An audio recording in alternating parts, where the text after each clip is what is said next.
Welcome to Pints and Politics.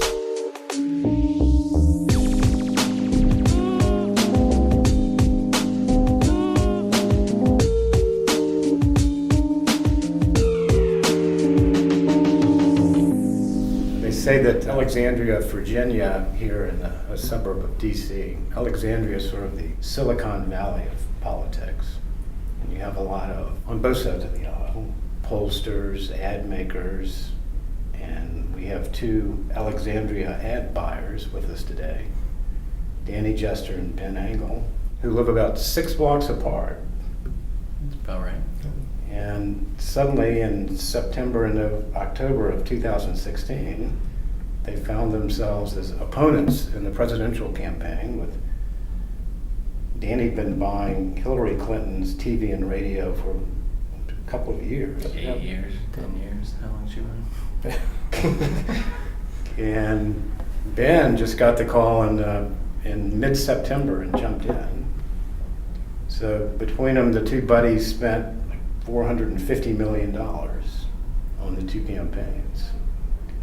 So we want to talk about that, but first let's talk a little bit.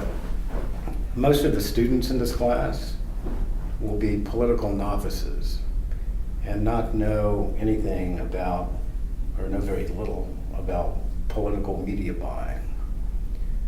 So I don't know who wants to start out, but if a novice candidate came to your firm and said, I'm running for state senate in a district, like what are some of the questions you're going to ask them to figure out if TV is right for them? I mean, I think, it's the story that goes along with it, the authenticity, how they can kind of link back the issues that they're really passionate about, how they link it back to their personal life. I think that's what makes a good candidate. And I think, having that ability to tell that story in a succinct, powerful way, I think is important. Sometimes you have people tell that story for you, but if you can tell that story yourself, it makes you a really, really powerful candidate. I think once you have that story, you can make a lot out of that, and then you put it on the air, and the television makes it so that you can control that story in a very confined space, and you can put enough repetition and frequency behind that story to make sure that it gets out to enough people, and gets out to enough people with enough times where it actually makes the difference. So I think it's interesting because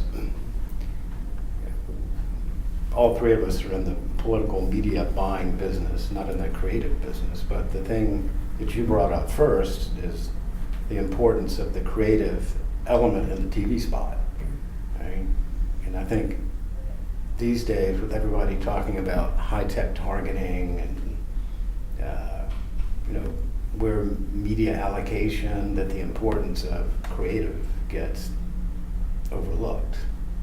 Yeah, I think it's like if you have a good product or a bad product, if it's a good candidate or a bad candidate, and if you can't find out a way to connect, then all the work that we put into kind of creating that media plan, it only goes so far. And so I think, once you figured out the analytics, once you figure out the media plan, and then you have a really good ad or a really good story to push out there, a really good message, then everything is complete, and that what sets one candidate apart from another.